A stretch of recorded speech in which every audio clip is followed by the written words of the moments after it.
Johnnie, are you over there? Yes! All of a sudden, it got very dark in here tonight. Let's turn the light on. Phew. Oh, there's Richard. Richard Crowe's in the building, too. Who knew? Yes, we were setting the mood. Milt hightailed it out of here. You notice that? He grabbed a very his fast stuff, exit. and he was out the door before you knew it. Well, he saw us coming in, and then following us, he saw this smoke coming from underneath the door, and all of a sudden, Richard was here. We're talking about the one and only Chicago's ghost hunter, Richard Crowe. Richard, how are you? Very good, thank you. Good. Glad to be back again. Nice to see you for our, I think we figured out this is our 30th year hanging out together. I know. We were just kids, weren't we? I have customers so much younger. I know. We have listeners. In fact, I think this is probably a good place to start. We've been saying, all right, everybody, you keep asking. We're reminding you once again, it's Tuesday night, Chicago's Ghost Hunter joining us. And we got a gang that's listening to us at Loyola tonight and say, but how does one become a ghost hunter? I'm new to this program. I mean, really, can I get a major in it at school? So for people that are new, not anymore. For people that are new to our conversations, we should go back to another radio station where we both first met Richard. That's right. We used to fight for Richard every year. Yeah. And, Richard, you want to take us, again, for people who are new to this, you want to take us back to the beginning? The Wayback Machine, how this all started. right. Yeah. Well, it all started when I did a tour for DePaul University for my geography professor, Dr. Richard Hauk. Hopefully he's listening tonight. That was October 27 of 1973. Landmark situation because that was the very first tour by bus of haunted places anywhere in the world. Not Transylvania, East End of London, Antebellum South, colonial New England, right here in urban metro Chicago. And that tour turned away 200 people. And I got the mailing list, even though I'm liberal arts. I said, give me the mailing list. I had enough smarts for that. And then I started running tours of my own, and it never stopped. So it's your 38th year. So that's the commercial side of things. And then the way I really broke into the media was when John Ziamek from the Chicago Sun-Times did a piece about me. And that got picked up everywhere. And that's when Eddie Schwartz got a hold of me and had me down for a guest. And, of course, we all go way back with Eddie to the WGN-AM days. Oh, can I mention the other station? Well, it's history. Okay. Can't rewrite the history. Right, it's history. And that's when I got my foot in the door, so to speak, at the power players here in Chicago. And now I'm so pleased to be here at GN. Now, I remember when Richard would do Eddie's show all night long. I was doing the weekend show, so we'd have to stagger it. But I tell you, and you know this for a fact, we could have had John every night of the week at this time of the year. And there was always an audience there that was just so hungry for these stories. And you see that year after year. You have new people all the time going on your tours, obviously, but you have some of the same people that come back year after year. I get the same people, and I love this when people say, I took your tour 15 years ago, and now my kids are teenagers, and I'm coming back, you know. But at this point, you've done tours in Chicago, in other cities, New Orleans, out on the East Coast, all over the place. But what first led you to the idea of ghost lore around Chicago? Poverty. Well, not necessarily poverty, but just coming from a middle-class background my parents didn't have the money to send me to the pyramids of Egypt or Loch Ness or Chichen Itza or any of these exotic mysterious places around the world, so I made do with what I found here locally and was shocked to find out that there was all this stuff within short driving distance of the south side of Chicago that was being neglected, and I just dug right in, and that's how I started to piece it together, story at a time and location at a time. Were the Al Capone days kind of a starting point for that kind of lore, or was there something beyond that? Oh, well, you know, the Al Capone material, that's interesting you bring that up, because I was at DePaul University. I wanted to get out of the school newspaper, And I went down to watch the building be torn down at 2122 North Clark Street, the SMC Cartage Company garage, when our late mayor, Richard J. Daley, was on his rampage of, getting Chicago to forget the gangster days. So the building was torn down to make way for the SMC Cartage Company, I should say, building was torn down to make way for the Chicago Housing Authority project that's there in that block. And I watched it being torn down and wrote a big article for the school paper. My editor said, nobody cares about this, and threw it in the trash, right in the round file. And I'm going, wait a minute, that's not right. People do care about this stuff. And, of course, now they talk about the St. Valentine's Day Massacre more than ever. And I've got a great twist on that just recently. My friend Mike Johnson, who's now out in Iowa, who was a well-known bar owner here in Chicago for years. He owned the Ultimate Sports Bar and Grill for a while. O'Sullivan's, which is now Emmett's, that triangular-shaped building at Grand and Halstead, and the Bucktown Pub. Back in 1967, Mike had acquired some 200 bricks from the St. Valentine's Day Massacre wall. And, long story short, he's in bad health right now, and he asked me to help him out. And I'm selling the bricks for him on my webpage, and we're asking $800 a piece, so they're not cheap. But that's the price that was established years ago when George Patey, who had 414 bricks that he got from the wrecker, what he was selling them for on the internet back about 12, 15 years ago. So, I mean, with the stock market collapsing, there's an investment for you. Right. But I have to do the disclaimer that the bricks are considered cursed. And George Patey had all kinds of bad luck in his life before he passed on. Jan Gabriel had some 200 bricks, the voice of US 30 drag strip, Sunday, Sunday, Sunday. Yeah, Steve's dear friend. He got rid of his bricks before he died. And Mike Johnson has been in bad health. And so I sold a brick in February to a guy. I sell them every so often to somebody who's a gangster, collector, or buff, whatever. And the guy calls me up just 2 weeks ago, and he says, I bought this brick, and I want to send it back and get my money back. After I got the brick, everything's fallen apart in my life. I've been just cursed. And I said, well, that's the whole point. These are cursed bricks. And so I said, well, I'm really only acting as a middleman. I said, write down what happened, and I'll send it to Mike and see what he thinks, because I'm just acting as a favor for Mike because of his situation here, trying to pay his doctor's bills.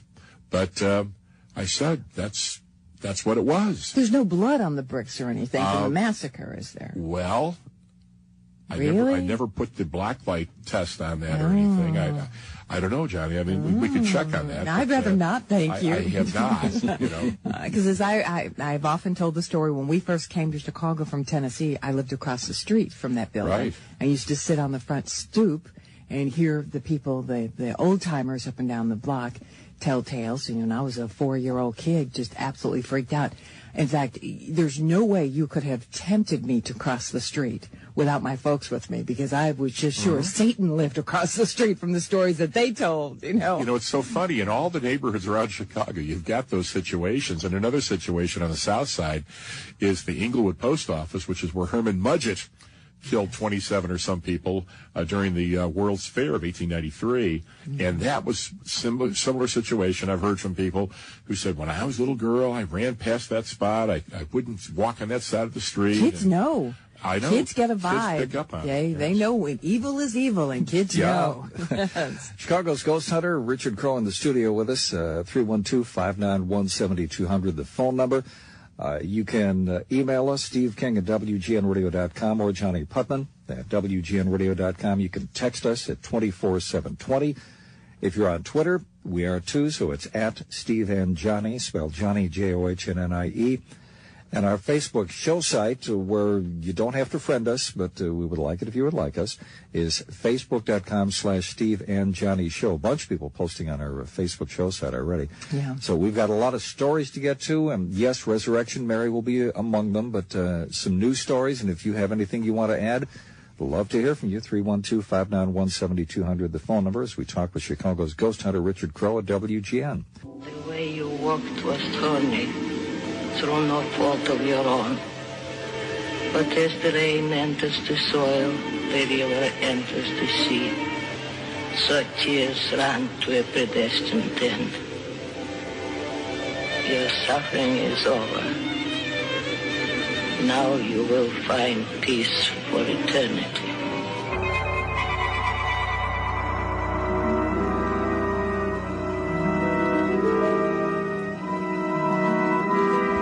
Steve King and Johnnie Putman at WGN Radio. Chicago's ghost hunter, Richard Crowe, in the studio with us.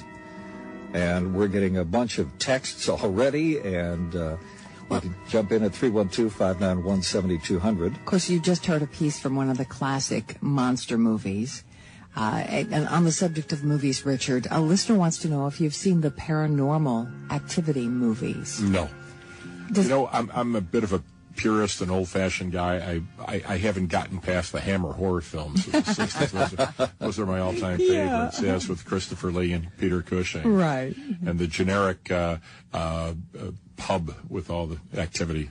But you love The Exorcist. You can't think about great horror movies and not consider that one of the greatest. And Pazuzu. Yeah, and the only thing is when you go on eBay looking for Pazuzu artifacts, because that was the ancient Assyrian demon, and they do have charms that they've dug up in the Middle East.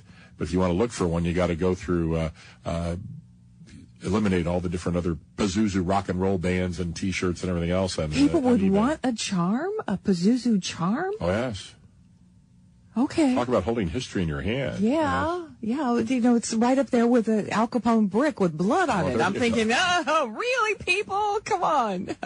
Well, speaking of curses, you handed me something. It's an envelope, and it's pretty cool because what do you do when you take these envelopes and you capture history on the front of them? Right. What collectors like to do is to have specially printed cachet envelopes for historical event anniversaries, 100th anniversary, 200, whatever, then get them canceled on the location on the anniversary date, and hopefully with an appropriate stamp. And because we've got the 200th anniversary coming up November 7, just a week after Halloween, of the Battle of Tippecanoe in Indiana, that's very interesting from its historical standpoint because it was the American forces defeating the Shawnee leader Tecumseh, and actually he was like in co-leadership role with his brother, the Prophet.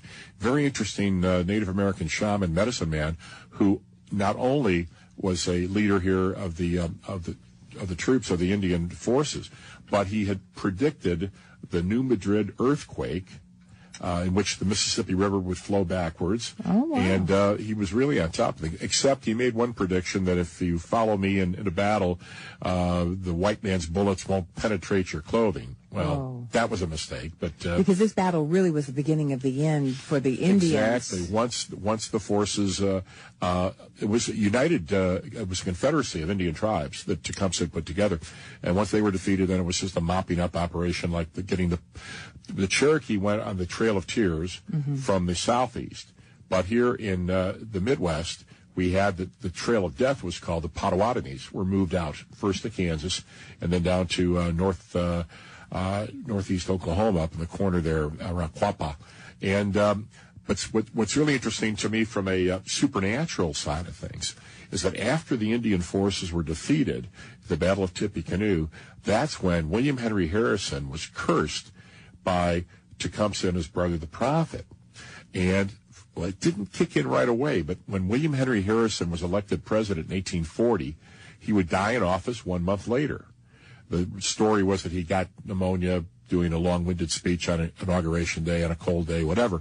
But he only lasted 1 month. He dies in office. That's 1840. And then, as many of the listeners out there with a historical bent realize, every 20 years, from 1840 to 1960, every president elected in a year ending in 0 would die in office. So that was the curse that the Indians... That was the curse that was placed on the Great White Father, placed on the American presidency, because of what went on here during the... well, actually, you got to admit that the Indians were given a shaft with the different treaties and things that happened. And you can go online and read a lot of these treaties now. They're posted online. The actual treaties. The actual treaties are online. But what's interesting, so we had all these deaths. We had Harrison in 1840, Lincoln in 1860, Garfield in 1880, William McKinley in 1900, Warren G. Harding in 1920, FDR in 1940, and then John F. Kennedy in 1960. Now, what nobody else is really noticed before, but I just jumped out at me when I was researching some of my tours. It's the interesting fact that there's a great Chicago connection to the Indian curse.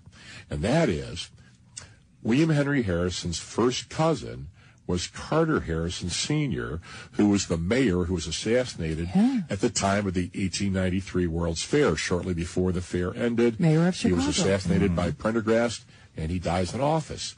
And that started, maybe not quite as full-blown as the American presidency curse, but a curse on Chicago mayors, because we've had two World's Fairs in Chicago history, the 1893 Columbian with the death of Carter Harrison, and we had the 1933-34 Century of Progress Exposition held here in Chicago. So two World's Fairs and two dead mayors, because we had Mayor Anton Cermak assassinated at the time of the Second World's Fair. I bet you kids didn't learn this in history class, because I sure didn't. So two World's Fairs, two dead mayors, and we had the curse on the American presidency, and both these start off with first cousins. Yeah, wow. Richard Crowe is our guest, Chicago's ghost hunter. We go all over the map, and of course, talking about some of the most famous ghost stories from right here in the city of Chicago. A lot of ground to cover, so I'd stay with us. Steve King and Johnnie Putman at WGN Radio. Richard Crowe, Chicago's ghost hunter, in the studio with us. A lot of things to get to. A lot of people posting on our Facebook show site, including some people who are saying, for example, Roberta posts, I want to sleep about 5 p.m. and set my alarm. People want to make sure that they hear all of this. Yeah. Oh, I love this. A text from a 773. I'm so giddy. Radio on in the kitchen, the living room, along with all the lights in the house, just waiting to hear Richard Crowe. Turn those lights off. Turn the lights off, Richard says. Turn those lights off. Well, yeah, that's right, because you don't want to pay. Because we're here to keep you company tonight. Yeah. What are friends for? So please do stick around. Death, eternal punishment for anyone who opens this casket in the name of Amun-Ra, the king of the gods. Good heavens, what a terrible curse. Well, let's see what's inside. Wait! You have read the curse. We recognize your mastery of the occult sciences, Miller. But I can't permit your beliefs to interfere with my work. Then why did you send for me this afternoon? As a friend and an expert. Because I saw this find was unique and I wanted your opinion on it. It is providential that you did. Oh, come, Dr. Miller. Surely a few thousand years in the earth would take the mumbo-jumbo of any old curse. Oh, I cannot speak before God. Come out under the stars of Egypt. Do not touch that casket.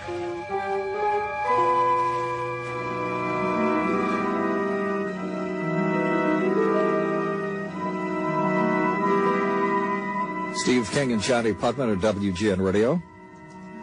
I'm just imagining somebody tuning into us for the first time tonight and wondering what's going on. Well, we have Chicago's ghost hunter, Richard Crowe, in the studio with us.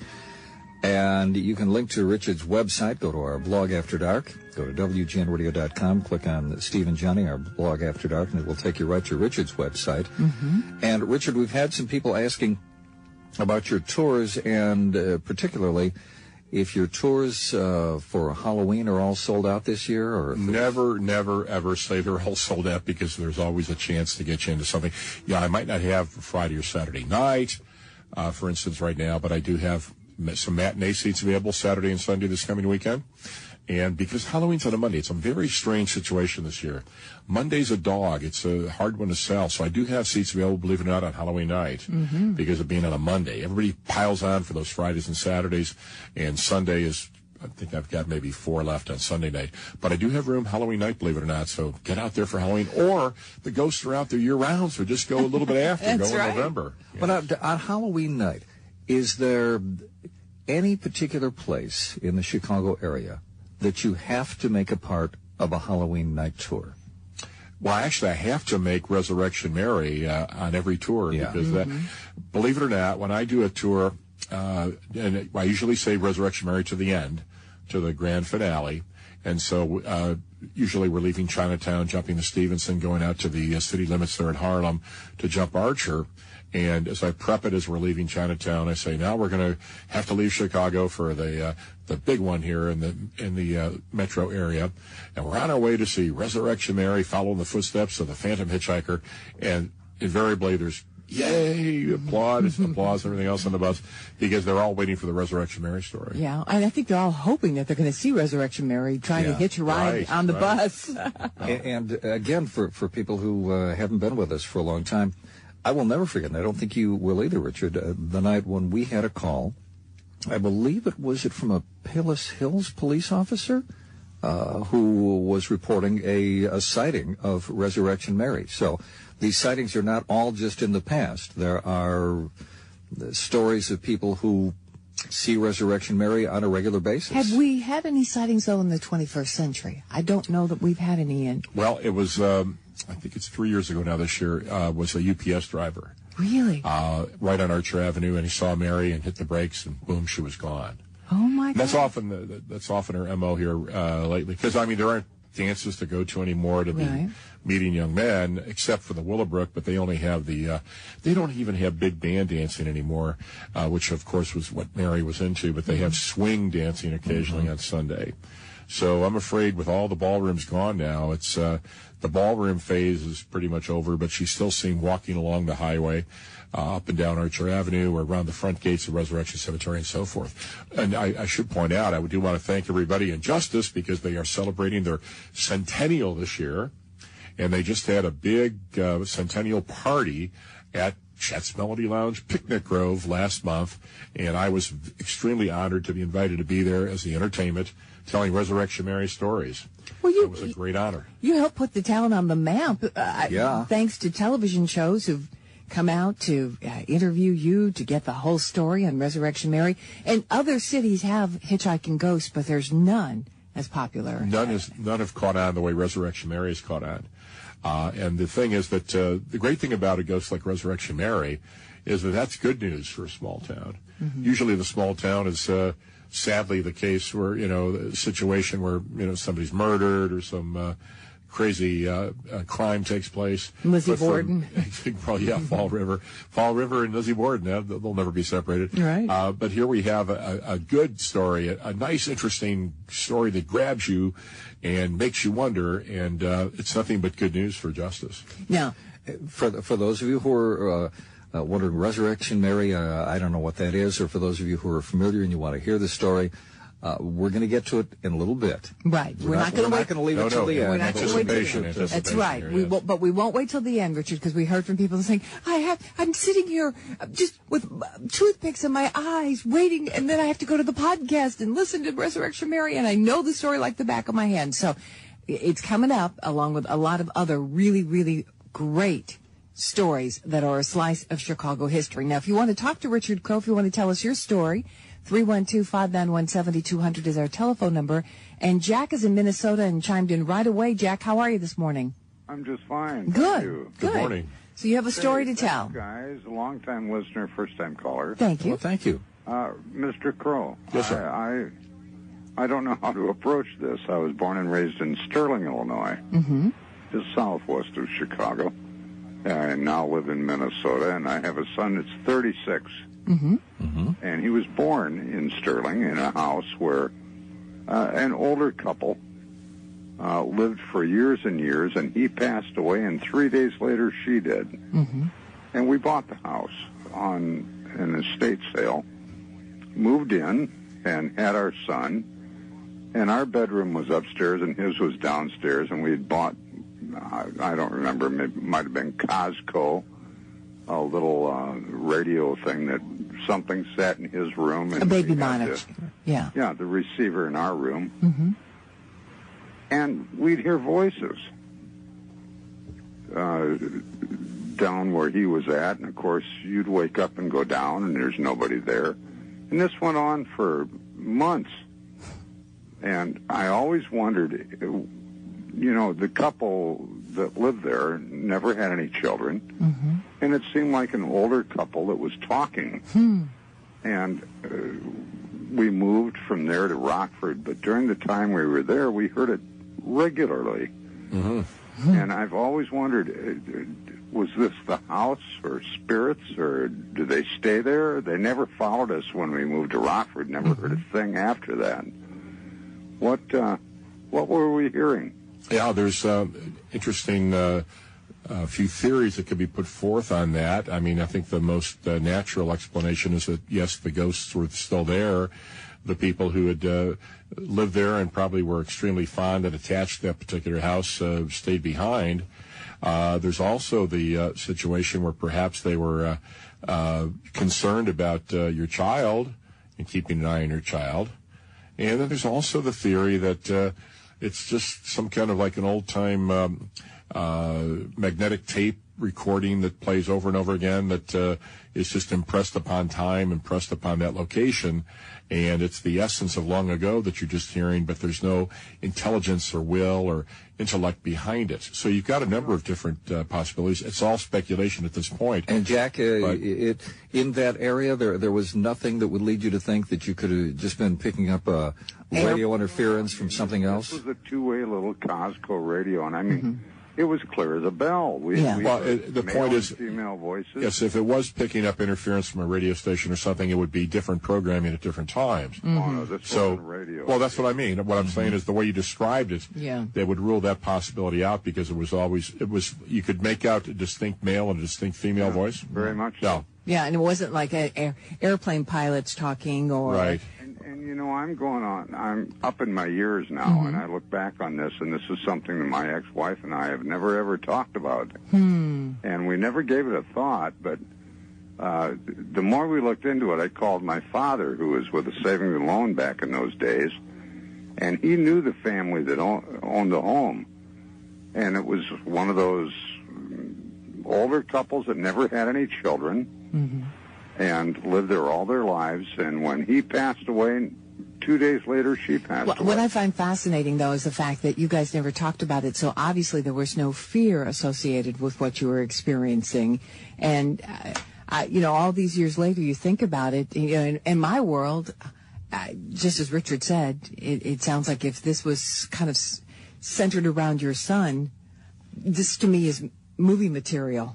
You have the dead couple now watching out for the baby every night and seeing to it that he's comfortable, and something that they were never able to do when they were alive. And you know what you have to do next is you have to send a letter, current owner, care of the old address, and say, by the way, I used to live in your house.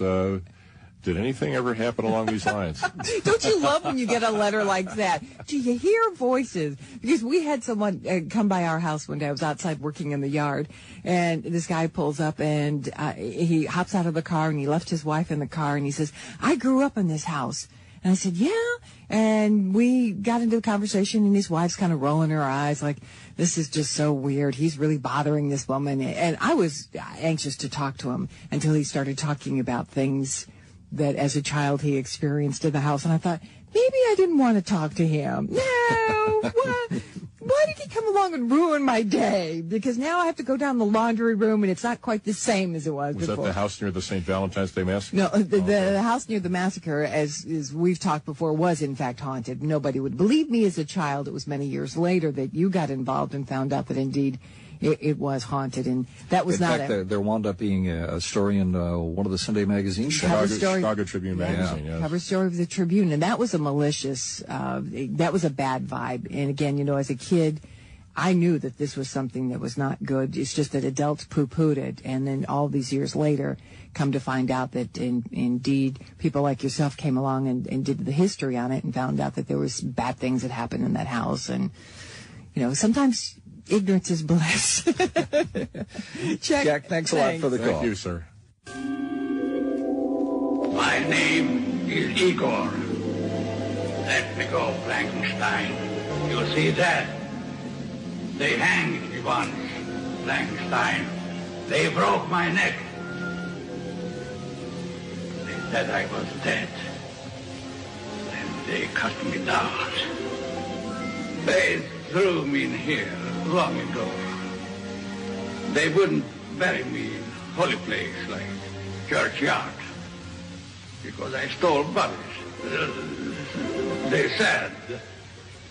So, Igor is dead. You, Dr. Frankenstein, nobody can mend Igor's neck. It's all right.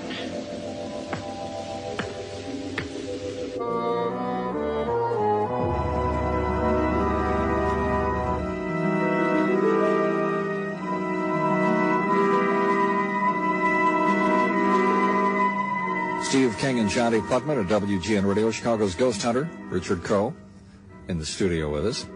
Listener wants to know if Richard Crowe has ever spent any time at Joliet Correctional Center, Stateville, any of the prisons, and are they haunted? There's a lot of haunted prisons around. The one that I worked with the most is the Crown Point, Indiana jail. Oh, yeah, it's a great one. And now, thanks to the Johnny Depp movie, Public Enemies, they've got the money to fix it up and open it up for tourism. And they do have a limited number of hours where they have tours there, but they can open up special for tours. And I have a 6-hour package from Chicago to Crown Point. Actually, we go to the Hammond Visitor Center, where they have the Crime Does Not Pay Museum of John Dillinger memorabilia that was put together by the late Joe Pinkston, a former FBI agent. I go there. I go to the jail for a special tour, and then we stop at the courthouse right there in Crown Point, where they have Valentino's, which is a 1920s style restaurant. Mm-hmm. So we keep it in the theme of the 1920s and 1930s. Didn't they try to do a restaurant in the jail at one time? Oh, that's a sad story, in that there was a restaurant that was in the portion of the jail that was the heating facility unit, and it originally was a restaurateur named Ed Kiss. Mm-hmm. Well, if you remember way back, the late Warren Freiberg from Crown Point, that's how I met Ed, through Warren. And Ed had the restaurant going, and he actually owned the jail. So I would bring people out there years ago, and we had the guided tour of the jail, and we ate in the restaurant. But then, because Northwest Indiana is so depressed economically, he could not hold on to it. He sold the restaurant to a couple named Plesha, and the Pleshas, they ran it for a while. First it was called SOB Speakeasy, then JD Speakeasy. Mm-hmm. JD is in John Dillinger. JD is in John Dillinger. And then when the Pleshas lost it with financial problems, it was empty for years. And now they don't have the restaurant in there anymore. But actually there's also a restaurant beneath the criminal courthouse building, which is right next to the old jail. Mm-hmm. The criminal courthouse building and the jail are both considered haunted. And by John Dillinger? Well, that's interesting, because what happens, Dillinger escaped from there, but he didn't die there. He escaped from there and ended up in Chicago. When he escaped from there with the wooden gun, that was his last few weeks or a month or so of freedom here. That was, I believe, in March, and then he was shot down in July, so it was a few months. And so then that's when he escaped with Sheriff Lillian Howley's automobile. When he crossed the state line with the stolen automobile, that was his first federal crime, because bank robbery was not a federal crime. All this was local crime. You know, a lot of people don't realize murder was not a federal crime until the Kennedy assassination. When John F. Kennedy was killed in Dallas in '63, it was a local crime. Only after that did they start making certain kinds of murder. Now, of course, if you injure a fireman or policeman or whatever, that's a federal offense. But originally, it was all local crime. So Dillinger is wanted after the stealing of the automobile, and then he's gone down in Chicago. But the jail, I spent a lot of time researching that. I was there overnight with a group of researchers, including my buddy Bill Carmia, who's a psychologist who studied parapsy at Northeastern Illinois University, and who taught parapsy at Morton College. And we had very unique experiences there, where, for instance, we would hear cell doors slamming shut in the section of the jail. We were in the front section where it was clean. The rest of it had been open to the elements for a number of years and in very bad condition. We heard the cell doors slam shut. We heard somebody running down the corridor, and you couldn't run down the corridor, or you couldn't slam the door shut for this reason.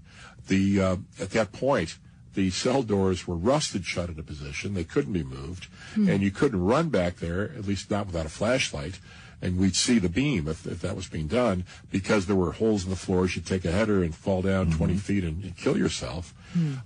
So the story was, the belief was that was some kind of haunting taking place there. Whether or not that was Dillinger running out of his jail cell to escape, it was in the same area, or yet another one. But I'll tell you the really funny one. I was filming for a documentary there, and I was doing my interview, and my buddy Bill Carmia was outside having a cigarette. And I'm doing the interview, and I walk outside and said, "Hey, Bill, was there a sudden rainstorm? Because when I was just in there, I heard this rushing of water. Was there like a sudden rushing of water through the gutters?" We look up. There are no gutters, because the copper gutters were all stolen by copper thieves. And then it dawned on me, wait a minute, it sounded like a toilet flushing. And how do you get rid of contraband in prison? You flush it down the toilet. The only thing is, there was no running water there. There was no operating toilets or anything like that for years, because it had been deserted when they built the new facility for the prisoners there in Lake County, Indiana. So once again, I'm thinking that's got to be ghostly sounds of a toilet flushing. As odd as that sounds, it makes sense when you realize the significance of what that would mean in a prison situation. Sure.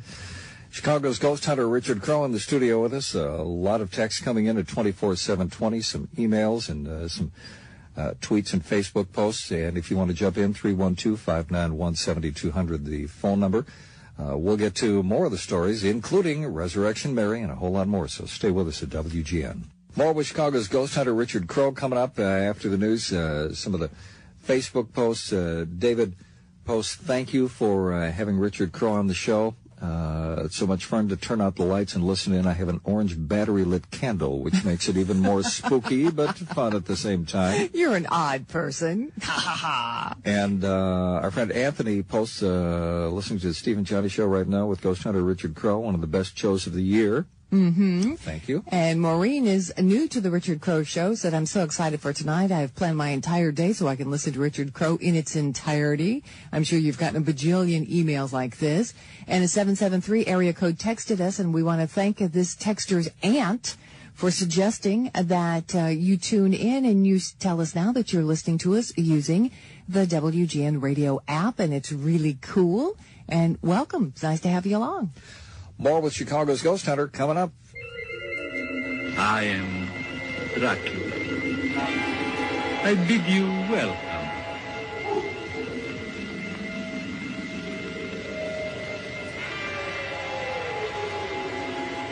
Listen to them. Children of the night. What music they make. The spider spinning his web for the unwary fly. The blood is the light, Mr. Renfield. I trust you have kept your coming here a secret. I followed your instructions implicitly.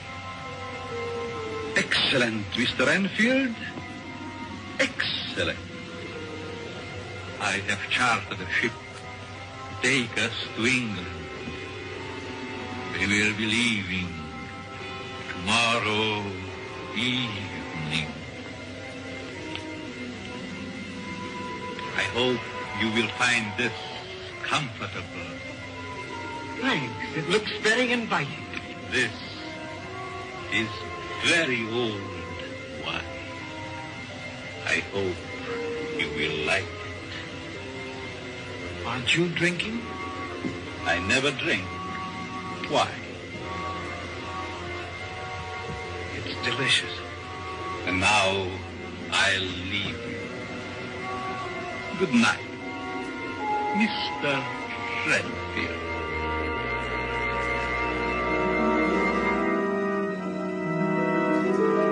Steve King and Johnnie Putman at WGN Radio. Chicago's ghost hunter Richard Crowe in the studio with us. Setting the mood for Chicago's ghost stories. And if people want to check out your website, the address is www.ghosttours.com. And if you forget that, you can link to it from our website. And also, people want to call to find out about booking. Definitely. And a lot of people out there I know don't have computers yet. That's no problem. Call me up, and I'll walk you through all the situations. It's 708-499-0300. 708-499-0300. And if you move next day or so, I can still get you on this weekend. Got some matinee seats available Saturday and Sunday, and got Halloween night available. And I would recommend, if you've never gone on a ghost tour, go on the matinee. Yeah. So start off with the matinee. Get acclimated to the whole idea of traipsing around in cemeteries and hearing ghost stories by going during the day. And the whole thing, too, Johnny, is I have to keep re-educating people because they just don't seem to understand. The day tour and the night tour are different sets of stories, right. And they are written. The night tour is written to be done during the night. The day tour is written to be done during the day. For instance, you cannot do the day stuff at night. It involves cemeteries, an Indian burial ground, and places that are locked up at night. Yeah.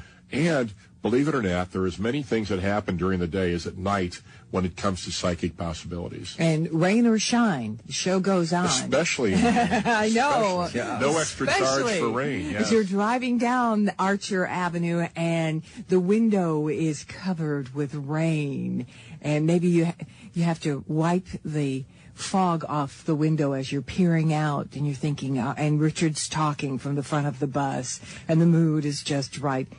Yeah, it'll freak you out. We're hearing from a lot of people. Text from his 773 area code says, can you ask Richard if he knows about the legendary ghost that haunts St. Ignatius High School? I believe that's referring to Father Damon. Father Arnold Damon was a Jesuit missionary who came to this country. Interesting, tied in with so many early Chicago history aspects, including the fact that he was in New York City at the time of the Great Chicago Fire. And he's preaching in a pulpit. He was a great orator. He would go around and do missions in different cities around the country. And he's told that Chicago's in flames. He's halfway across the country. So what he does is to just go and kneel and pray and beg God to save his work, save his people, save the parish.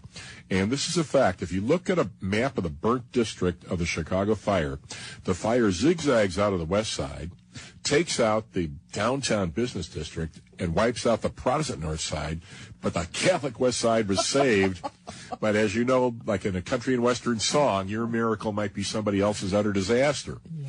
So right after that happened, Father Damon gets back to Chicago, and when he sees that the church is still standing there, Roosevelt Road in May, cathedral size, and he has a belief that he's got to thank God for that. So he has 7 candles lit there to burn in perpetuity at a side altar to thank God for the miracle. Later, they're replaced by 7 gas jets and eventually replaced by 7 light bulbs. But from 1871 to the current day, 7 lights have burned at that side altar of the church to thank God for that miracle. Now, Father Damon is believed to haunt both the church and the high school next door. He founded Holy Family Church, 1856, I believe, and then the high school, St. Ignatius College Prep, was founded later. And you'll see a bronze statue of Father Damon, which I pointed out on my bus tour as we go by, and that was donated to the Jesuits over there at the high school by Richard H. Driehaus, my DePaul University alum, life-size statue of Father Damon. Now, Father David McCarthy, the late Father David McCarthy, an assistant pastor over at Holy Family years ago, would tell me that while he was saying Mass at the church, he could see up in the choir loft this figure.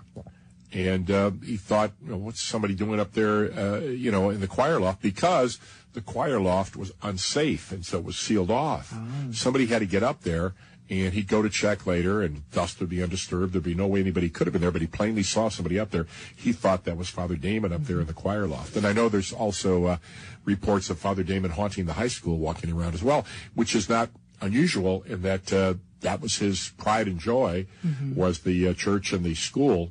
And he would so he was just kind of overseeing all that, yes. This property that he loved so dearly. Absolutely. And was so thankful that had survived the Great Chicago Fire. Right. So haunting doesn't necessarily have to be a negative thing. Not at all. It's often a ghost on a mission, yes. Mm-hmm. Okay. Chicago's ghost hunter, Richard Crowe, in the studio with us. A lot of people texting and emailing and calling in. And Mark in Chicago, you'll be next after we take a break at WGN.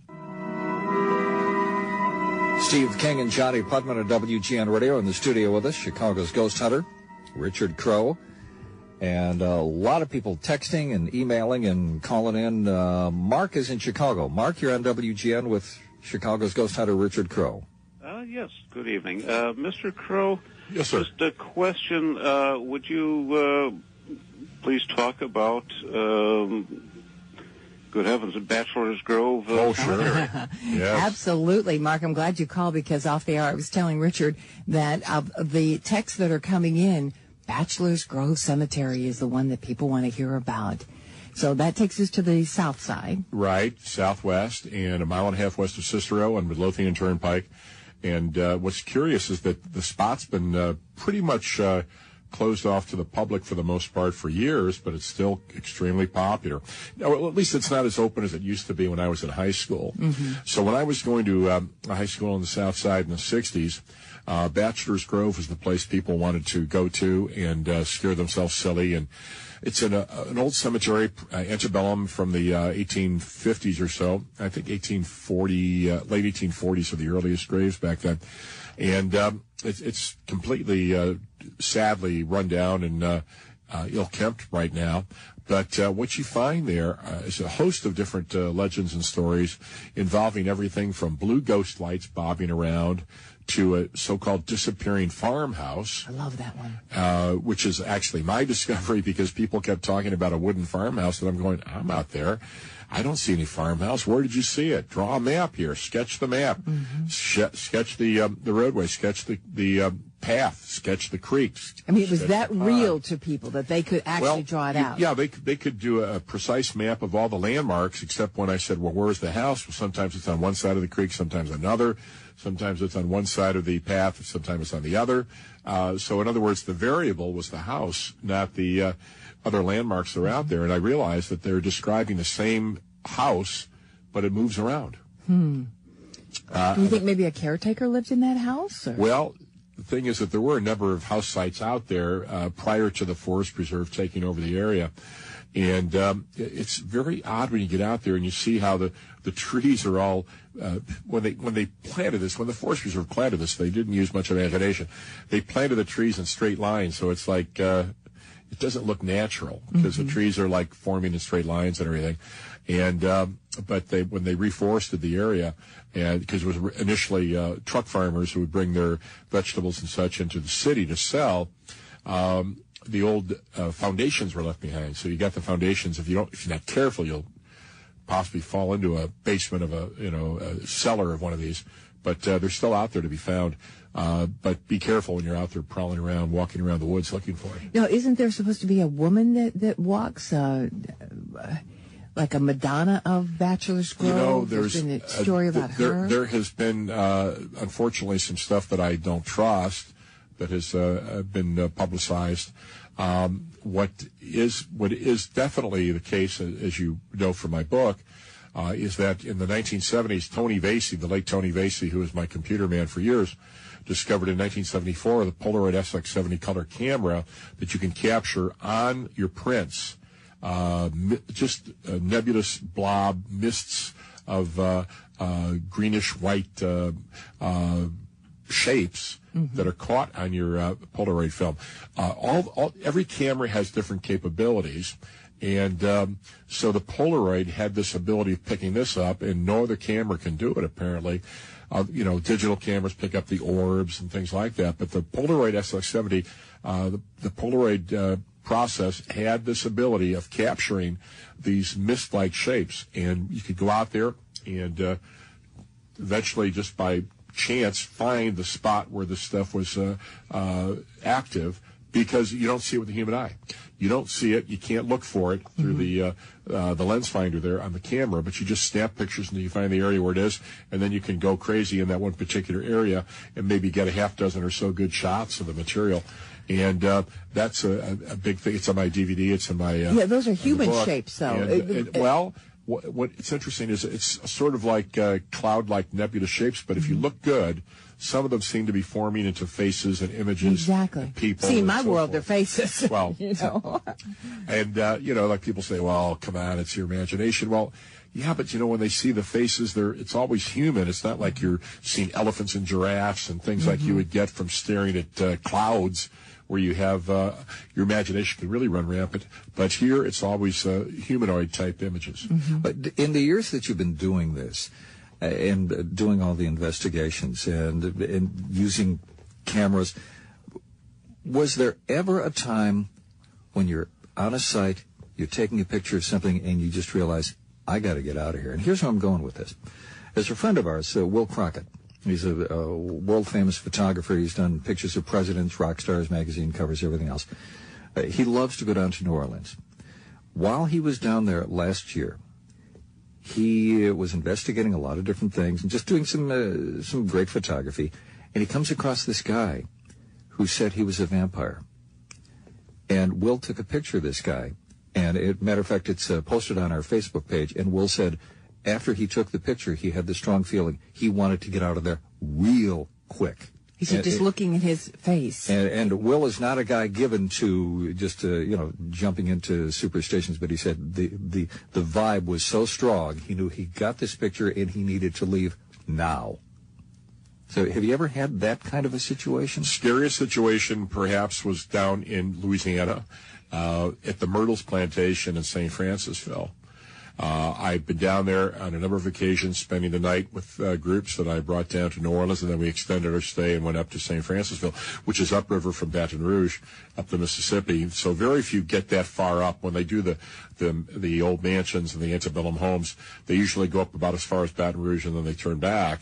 But if you go up to St. Francisville, this is a place that was built on, believe it or not, an Indian burial ground. Oh. So that's Did they ever learn? Bad sign, right? They're right. You got to watch horror films to learn these things. Right. And there were like 10 untimely deaths from the latter 1700s up to the current day. And that place really gave off all kinds of unusual vibes. Now, you remember my friend John from Rockford, who may be calling tonight, who was one of the major players there when we saw Clarence Darrow in '95, and he caught Clarence Darrow on his video behind the Museum of Science and Industry. And John had been with me, and John was in one side of the mansion. He was going around at night with a camera, looking around and everything, and he came running back, and he said to the rest of my friends, "Where's Rich? He just called me." He said, "John, come quick." And they're going, "No, Rich went up the stairs a few minutes ago to go to sleep, and he never called you. He never called you or anything like that."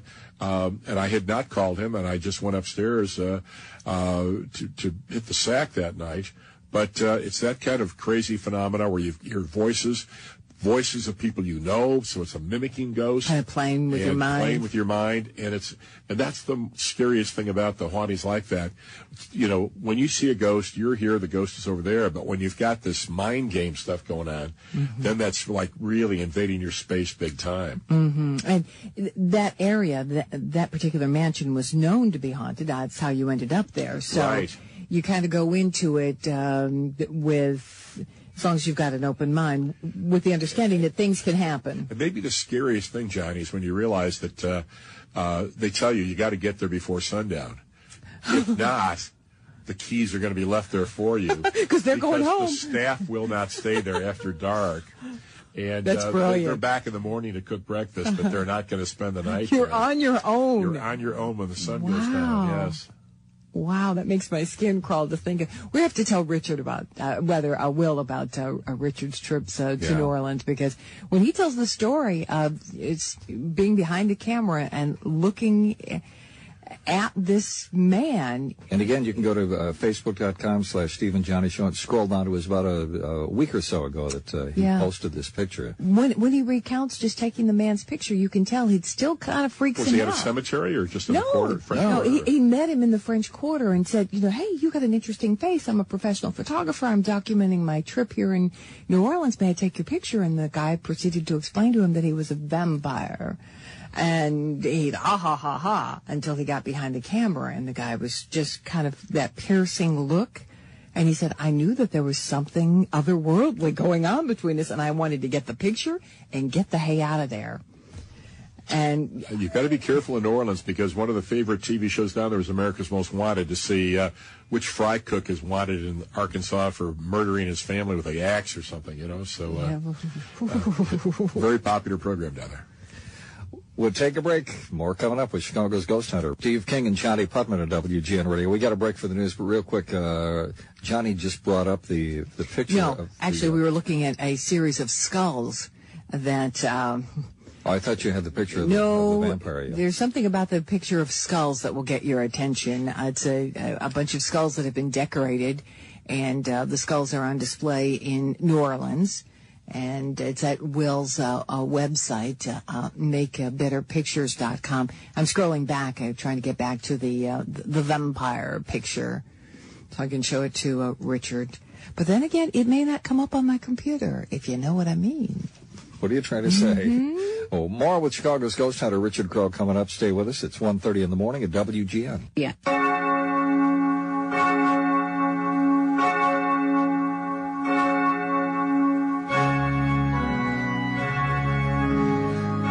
Steve King and Johnnie Putman at WGN Radio. Chicago's Ghost Hunter, Richard Crowe, in the studio with us.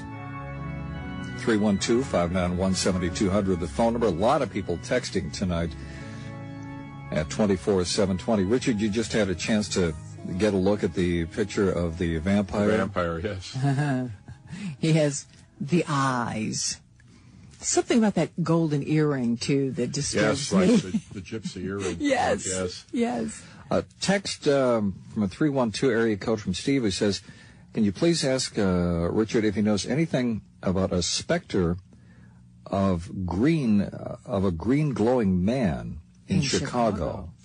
That's probably the old glowing green man story from Ashland, I believe. Wait. Only Richard would say, that's the old glowing man story. You never mentioned the glowing green man story from Ashland. Gosh. Yeah, he was walking down the street, and it was a story that I picked up at DePaul from a fellow, I was a geography minor. He was a geography major, Stan Vanus. And he described this incident to me about this figure that was walking down the street and looked totally normal, except he was glowing in green. And just on South Ashland or North Ashland? Walking towards Ashland Avenue on 67th Street. It's a South Side thing. Yeah, it's a South Side thing. Maybe, refugee from the St. Patrick's Day party. I mean, it was obvious to this, your friend of yours, Stan, that it was a man, that there were legs and feet, and he was glowing green. But it was glowing, giving off this... why hasn't he become as popular as Resurrection Mary? Is he not good looking? Or? No, because I think it's not often encountered, so... Everything has to do with how many times something pops up. So this was back in the 70s when Stan saw. Back in the late 60s, early 70s, right? Wow. One of our listeners had a good question. Is Chicago so haunted because of the river? Because you've often talked about water. Now, on my boat cruise, I played this up. I mentioned the fact that the Chicago River was reversed in the year 1900. So that sewage would not go out into the lake and pollute our drinking water any longer. Now it goes along with the reversed river to Stickney and Berwyn for filtration. And doing the river backwards, of course, flies in the face of what God intended, which was the river flowing into the lake. Mm-hmm. When you do things backwards, or widdershins in witchcraft, then you get a bad result. Mm-hmm. And I wonder if that... But then again, Chicago had a bad reputation even before that. The reversal of the river was 1900. But before that, we had... serial killer Herman Mudgett, H.H. Holmes, 1893, and we had crime and corruption and all kinds of problems in Chicago prior to that anyway. So. And disasters. We've had disasters. And world-class disasters when you think about it. The Great Eastland disaster. The Eastland disaster, 835. The only thing worse than that was the ship Sultana on the Mississippi River, bringing former POWs from Andersonville from the South back up at the end of the Civil War. And the only reason that didn't get a lot of publicity is because it happened during the Lincoln funeral procession. Oh. When Lincoln's body was being brought back to Illinois. And that news article overshadowed the deaths of all these common people, because here we had a dead president to be concerned about. Mm-hmm. So the Eastland, you've got... Theater fire. The Iroquois Theater fire, 601, 1903. Was it because of the Iroquois Theater fire that we now have theater doors that open out, because those doors opened in and the people couldn't get out? The fire code was changed then regarding doors. And I understand that the guy that cleaned up the most on that was the grandfather, I believe, of Kurt Vonnegut, who invented this reverse door lock system. And so the Vonnegut family was very handsomely rewarded for that invention, yes. And, of course, we've got Water Tower, the Water Tower place, well, not the shopping center per se, but the actual water tower that survived the Great Chicago Fire. Right. Then you have the ghost. But on the opposite side, where you do have the Water Tower place in the Hancock, that's Streeterville, that's cursed land that was taken away from Cap Streeter, who created that land by landfill in the latter 1880s. And then he filled it. I mean, it was Lake his boat Michigan on a sandbar when Michigan Avenue was the beach, the shore, state line, city boundary, and creates land beyond that. And his interpretation of the law, which you got to hand it to him, was that this is part of the United States, of course, but not part of the pre-existing state or territory because it was beyond the legal boundary. So therefore, it was like the District of Columbia, and he called it the District of Streeter.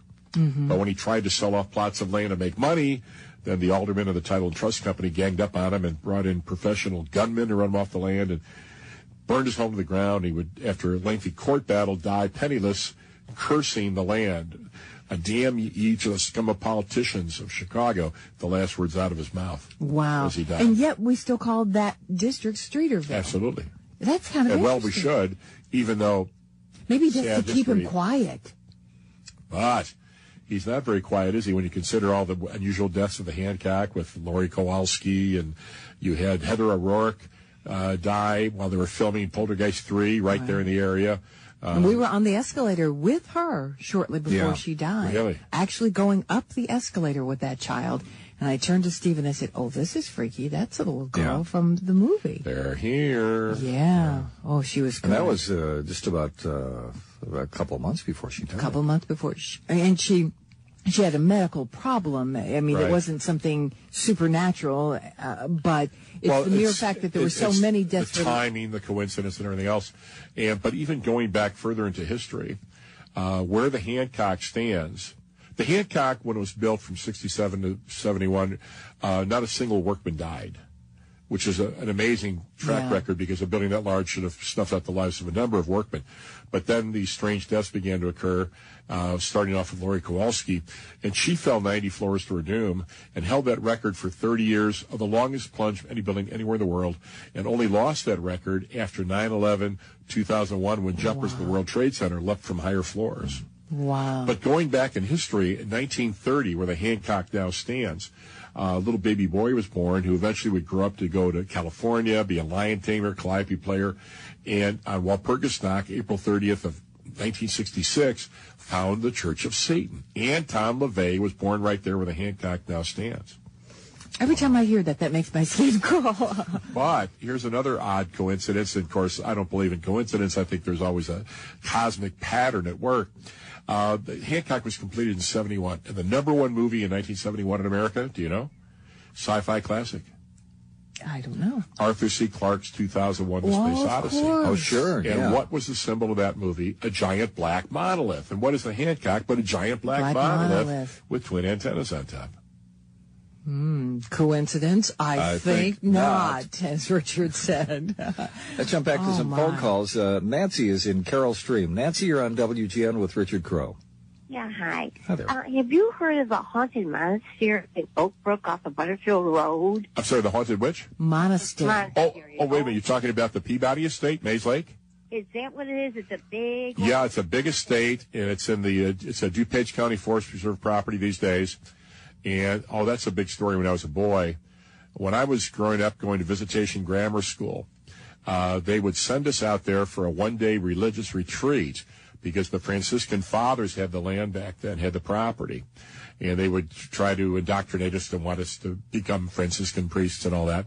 And the Franciscans had acquired the property after the death of Francis Peabody in the early 1920s. And Francis Peabody was a robber baron of the First Order who made his fortune with strip mining with coal. And he provided coal for Samuel Insull, for the forerunner of the Commonwealth Edison Company, and was one of the wealthiest men in America.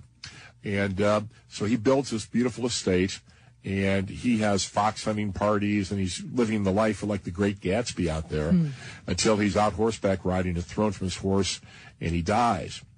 So he's laying there dead, broken neck, whatever, next to his horse, and he's buried out there in the property. And the teenage thing to do when I was in high school back in the 60s was to go out there at night, park near the property, sneak on the land, and go up to this chapel, and you'd find Peabody, they said, in a vat of formaldehyde floating around inside. That was the big story. But the reality was that they're confusing a few aspects of the history. Yes, there was a Peabody. He was not in a vat of formaldehyde but buried in the ground.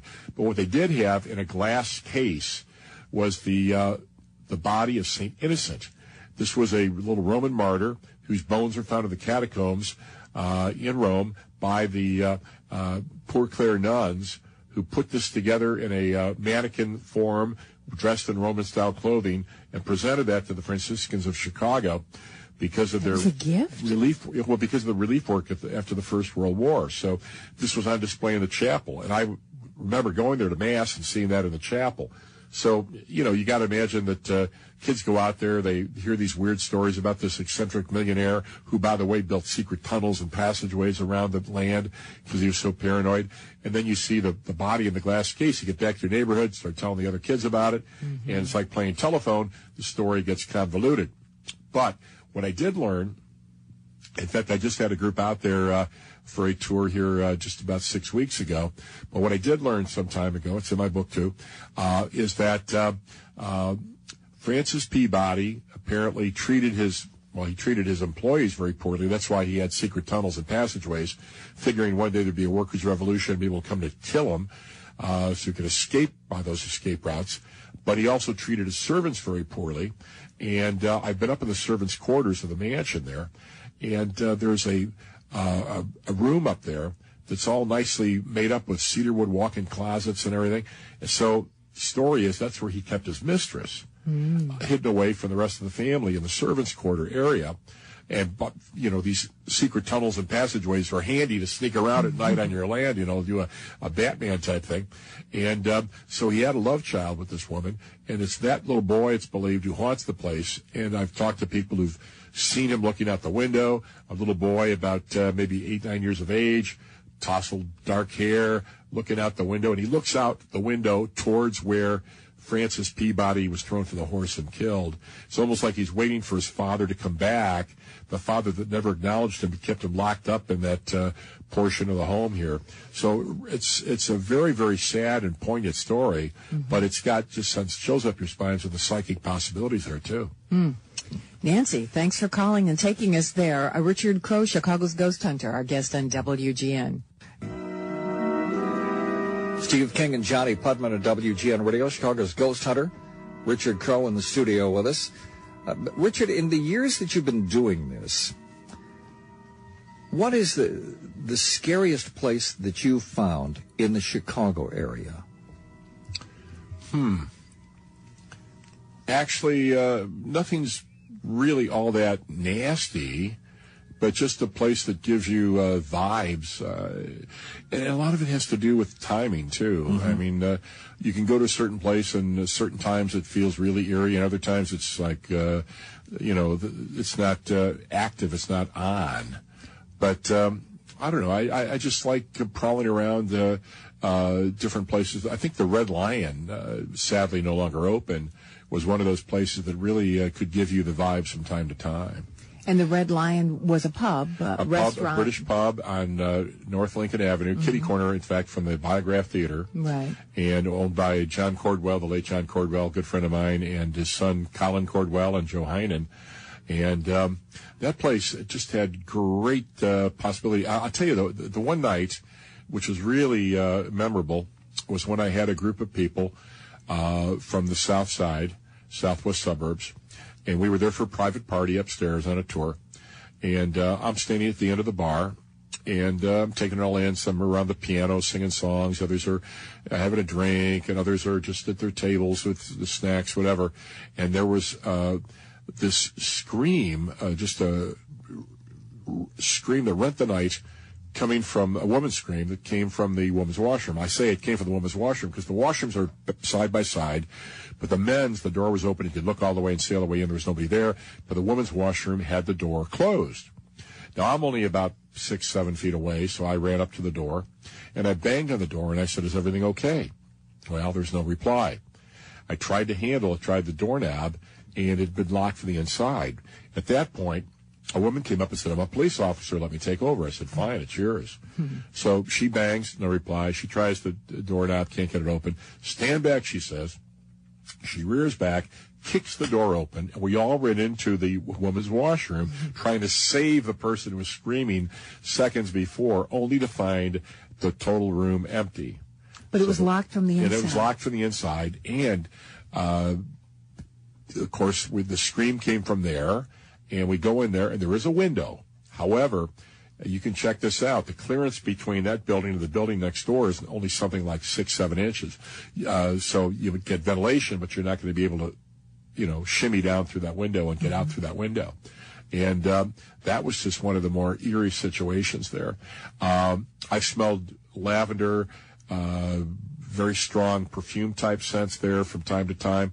Along with Colin Cordwell, the owner, but the scream situation that really, when you hear, disembodied sound, whatever, voice, whatever, that's one thing. But when it's a blood-curdling scream, and you can't define that as coming from somebody human, and you're not the only one that heard it, and it startled everybody. Right. I mean, it got everybody's attention, especially that police officer.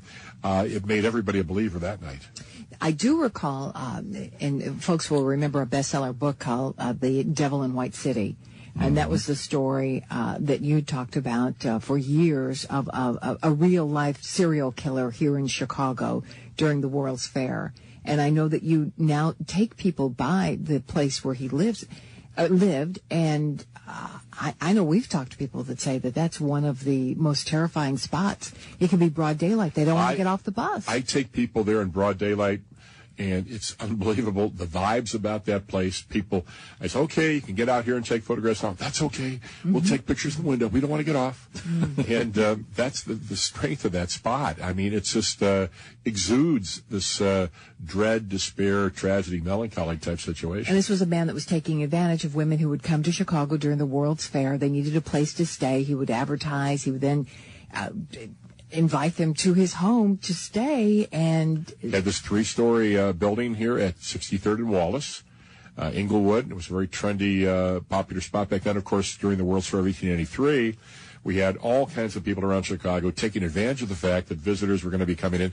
You couldn't come in for the World's Fair for a couple days or a week. You had to come here for weeks because the World's Fair was so massive to actually to enjoy that and go through it. You spent a lot of time here, so everybody was renting out rooms, and he had all these different rooms available here. And, of course, when he found out that young lady had some money, perhaps, had some land, didn't have anybody who was going to be inquiring after her, he would propose to her, marry her in a bigamous relationship or trigamous relationship, or just in some way or another trick her out of her worldly goods and then do her in one way or the other. In hideous fashion. And diabolically do things like strip the flesh and sell the skeleton to a medical school to make a few extra dollars. And to get rid of the evidence. And to get rid of the evidence. Crazy. And all, yes. Yeah. Richard Crowe, Chicago's Ghost Hunter, is our guest on the radio. We got a lot more ground to cover with Richard, so stay with us. Chicago's Ghost Hunter, Richard Crowe, in the studio with us. Yes, in the next hour we will absolutely get to Resurrection Mary. No, Resurrection Mary's going to pop up on the side of the road, and I really don't want to be seeing her early in the morning.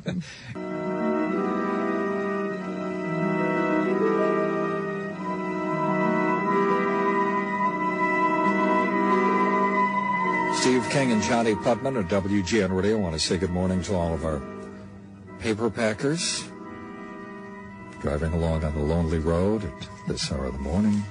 Yeah, what are friends for? Thank you, Steve. If you're just joining us, Chicago's Ghost Hunter, Richard Crowe, is in the studio with us, getting a lot of texts and emails.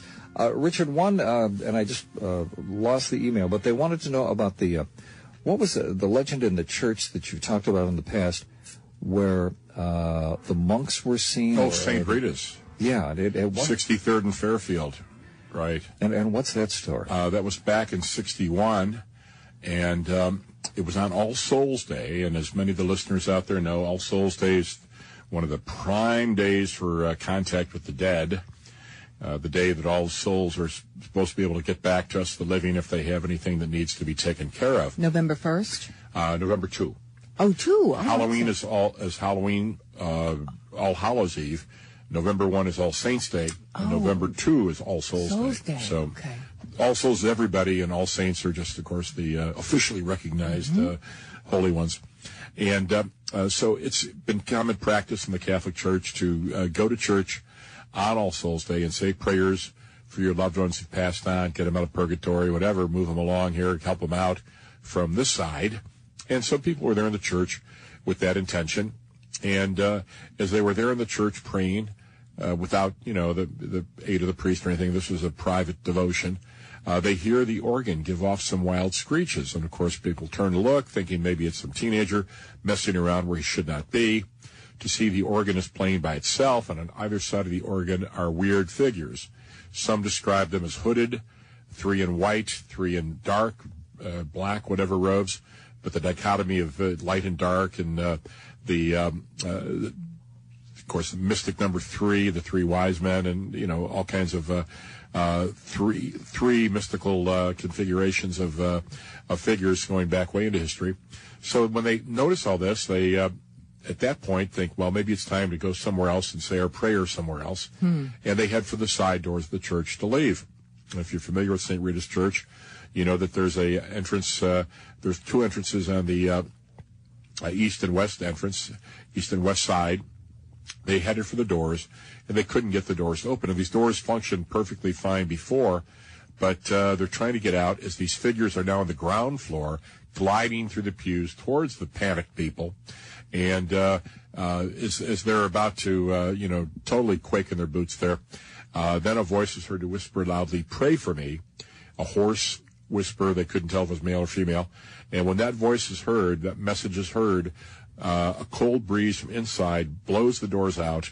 Everybody leaves the property. And Father McHale was the pastor back then. He tried to track down people, get them to stop talking about it, keep it quiet, and so forth. But there was no way that could have been kept quiet, and the story spread through the area. As I've mentioned many times, I grew up at Visitation Parish on Garfield Boulevard, 55th Street, just a little over a mile away from where St. Rita's is located. Altogether about 3 miles total. But the story spread through the south side parishes, through the teenage or the preteen grapevine.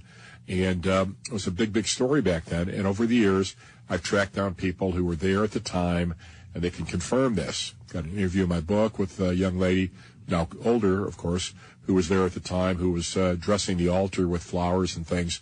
And she was a witness to what happened that day. And I just, on the tour the other day, met somebody else who gave me a lead. So I have more contacts here, more people to track down here in the near future. But that particular story, just so vivid, so colorful, and scary. And scary. But imagine if you're in there and you can't get out. And you have to understand a bit about the time, too.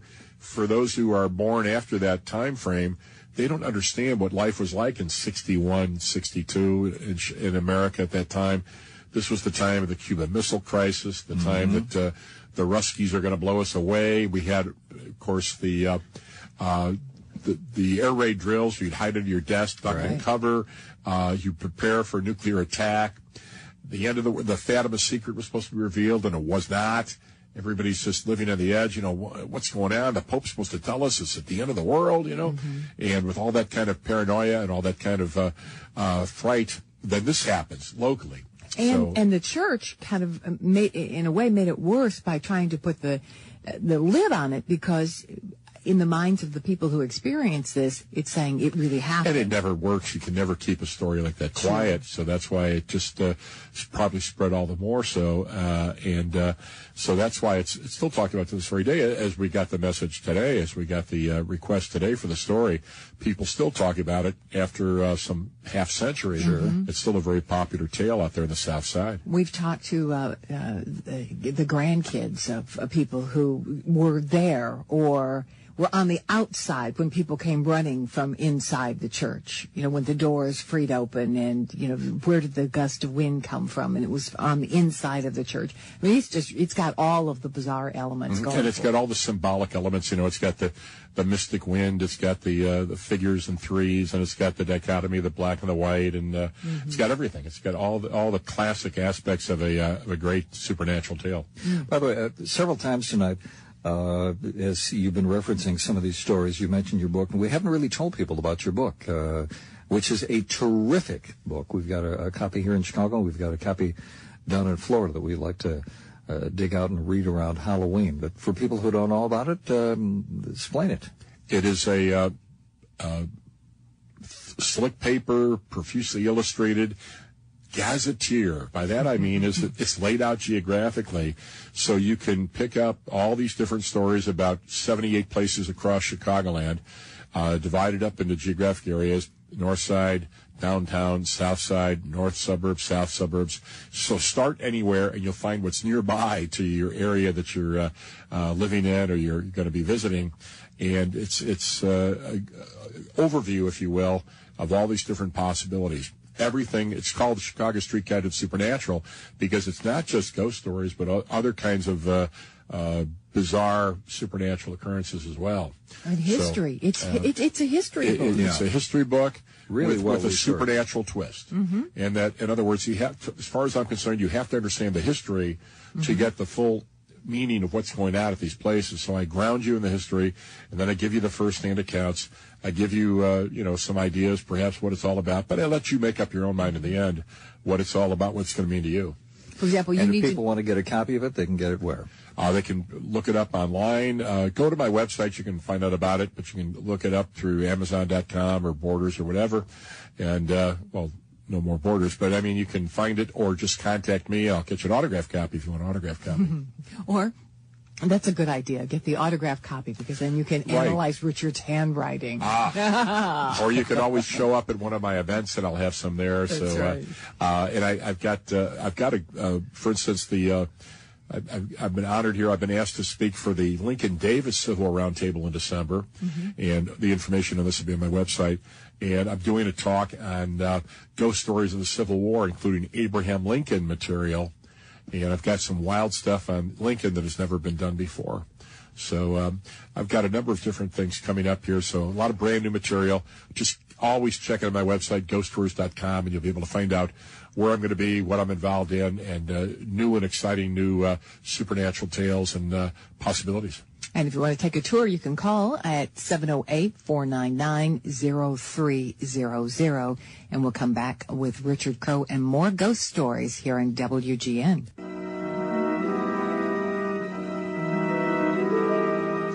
Steve King and Johnnie Putman at WGN Radio. Chicago's ghost hunter Richard Crowe is in the studio with us. But we want to bring Ted Novak in. Ted?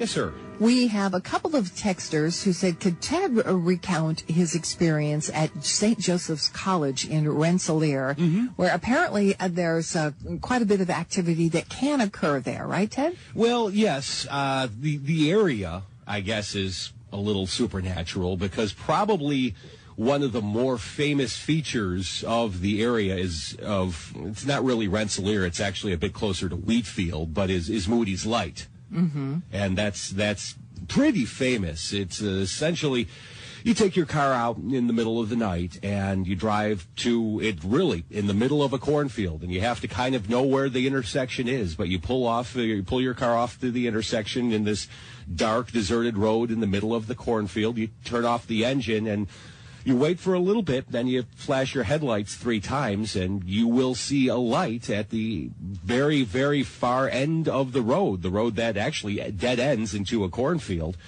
And the light will often start off red, sometimes starts off white, and it will get brighter and brighter. And the legend is that this is the old farmer Moody, who was working in the fields one day, returned home to find that his family had been murdered.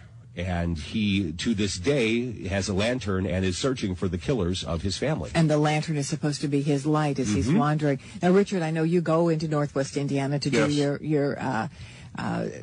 ghost hunting, and I've been there, but it's been a number of years. But is that old tree still there? The tree stump, yes. Where Right, he allegedly and then, hanged of himself. course, the way you find these haunted places is look for the beer cans, right? Because there's always debris left behind here. That when they have a seance trying to bring back Old Man Moody. I don't know how baseball bats and six-packs are supposed to attract ghosts, but that seems to be very often the paraphernalia that people bring with. And Ted, did you say the tree stump is not only a landmark to find where you can experience Moody's lights, but that's where apparently Mr. Moody hanged himself? Legend says he hanged himself from that tree. Well, of and the course tree was it cut is. down, obviously. Wow. But it's a huge story with the students from St. Joe's College, that's for sure. So no haunted pumas on the campus. Well, we did have an exorcism on the campus in the 70s. It was either the late 60s or early 70s in Aquinas Hall. That room remains completely boarded. Actually, it's bricked off in one of the dormitories in Aquinas hallway. A student was exorcised? Yes. Why? Really? What was going on? When I was there, and I graduated from St. Joe in 1994, there was only one priest left on staff who had attended this exorcism, and he did not like to talk about it at all. And as a matter of fact, if you brought it up, he would get rather angry. I don't know the details. All I know, it was a student who was exorcised. Apparently, the exorcism did not go very well and actually ended up with the student dying. Apparently, the student had run out of the room, run down to the boiler room, and hurtled himself onto one of the big steam pipes. And that was termination of that.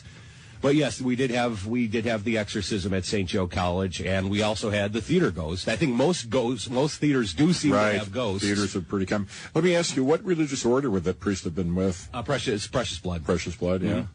I guess they don't have the same knack the Jesuits do for the exorcism. Yes. Huh? Yeah. Well, you said most theaters have ghosts. A number of people, for whatever reason, were asking about the Congress Theater in Chicago, if it's haunted. I tell you, there's probably not a theater around Chicago that doesn't have a The ghost old ones, story. whether it's the old ones, Century right. Theater or the Riviera, the Gateway on the north side. The Music Box. I mean, all kinds Yeah. of theaters have stories. Yes. Yeah, and But what's your theory on that? I mean, you've told us before some of your theories on bodies of water, Indian burial. Indian burial grounds, and things like that. But what would the theory be about theaters? Is it? I think a lot of it has to do, Steve, with the fact that you've got such intense emotion there, where you've got people that really get into the role, really get into the part, and they're acting things out there on stage. And you've got all these people that are there just trying to get into the same mood here, the same situation, concentrating on the performance. Superstition. And well, not only that, you're absolutely right, Johnny. All these theater superstitions over the years, Amazing. yes. And they go back to Shakespeare. Well, I'm sure before that even, but yeah, Shakespeare certainly. A lot of the Shakespearean plays have tie-ins, with various supernatural beliefs. Yeah, baseball gets teased for being a superstitious sport, but I think theater is probably the most superstitious of professions. So, right. Of course, sailors are pretty superstitious too. But I said I'm going to stay with baseball for a second. I mean, we've been talking a lot about Theo Epstein, and you hear about all the superstitions in baseball. Are there any? Is there any ghost lore that you've uncovered involving baseball teams in Chicago, the Cubs, the Sox? Well, I tell you one thing that's interesting is the fact that the location of Wrigley Field, way back, we're talking about before the European settlement, was an Indian serpent mound, a mound in the shape of a snake, and where you find that kind of activity. Good. No, that's definitely not good. That explains. We've been blaming the poor Billy goat. Forget the goat. Now we're getting down to it. We've got too many snake associations here in Chicago's past, because remember, you've got O'Hare Airport, which used to be Orchard Field. Right. Yes. And what grows in Orchard? Apples. What did the Adam and Eve. Adam and Eve Okay. with the apple. And what is the zip code for O'Hare? I don't know. 60666. No. I didn't know that. I didn't know that either.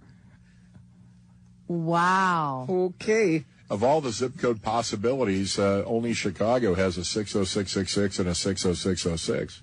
Yeah. So, and of you course, go. we had the Playboy building, which was 666 North Lakeshore Drive. And they Lakeshore changed Drive, their and it was address. changed in the mid-'80s to 680, and all kinds of convoluted explanations. Oh, we're not trying to hide anything. But you know what date that changed, right? The last date that it was 666 was April the 30th, and the first date it was 680 was May 1, and April 30 is halfway to Halloween, while Perkisnock, and May 1 is Beltane, the witch's Sabbath. Oh, we're not trying to hide anything, but what a coincidence when that change comes in. Whoops. Only Richard will dig up this stuff. Yeah. And have you been inside the... it was the American Furniture Mart is what it 20 was years called ago, back then. Now it's called Lakeshore Place. Right. And if you go in there and you check out the elevator bank, carved in stone, a devil's head. No. Check it out. Do they have a 13th floor? I bet they don't. You know, I don't know. Because about many that. of the buildings, we don't have one here. At least it's not designated. That's one, I got to check on that because the number of buildings, because I've been trying to check on this, the number of buildings on the 13th floor you can count on one hand in this town. Yeah. And yet people will say, oh, we're not superstitious. Well, then why does the elevator jump from 12 to 14? Now, Right. obviously, you've got a 13th floor, but you don't call it as such. Now, get this.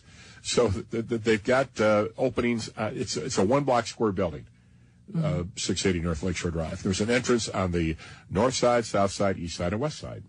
And those four entrances, but only 3 have canopies, and 1 does not have a canopy, the north side.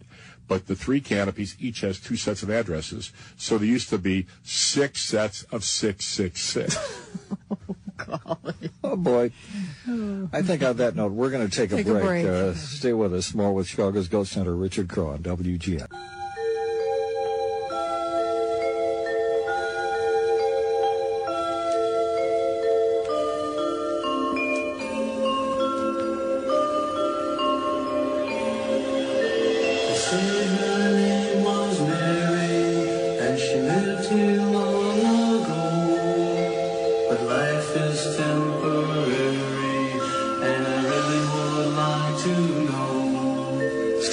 Johnnie Putman on WGN Radio. Chicago's Ghost Hunter, Richard Crowe in the studio with us. And we've talked about a lot of Chicago's legends, a lot of ghost stories, but there is one that we get so many requests for from people who have heard it year after year, and people want to know if there's any updates, and people who are new to our show that are saying, what is this all about Resurrection Mary? Resurrection Mary, in fact, is recognized around the world, isn't she, Richard? Yes, indeed. Because other cities, even over in Europe, they'll talk about their hitchhiking ghost, but everybody kind of bows to Resurrection Mary as she's the number one hitchhiking Resurrection ghost. Mary has the staying power of all the hitchhiking ghosts, phantom hitchhikers around, yes. Right. Now, she was a young girl. Mm-hmm. We think she was a teenager or late teens. The legend is that she was a young lady, probably about 21 or so, perhaps. When in the mid-1930s, the fascination for a lot of young women was the big band sound of that era. That was her motivation to get out there and go to dances and parties, clubs, halls, and dance the night away on the hardwood floor to that music. And that lifestyle, which was, back in those days, people didn't stay home like couch potatoes like today. Yeah. I mean, you didn't stay home and listen to CDs. You went out there and found live music to go to and dance. And she would be out there 3, 4, 5 times per week. And one night coming back from a party, was involved in an automobile accident, and she's killed.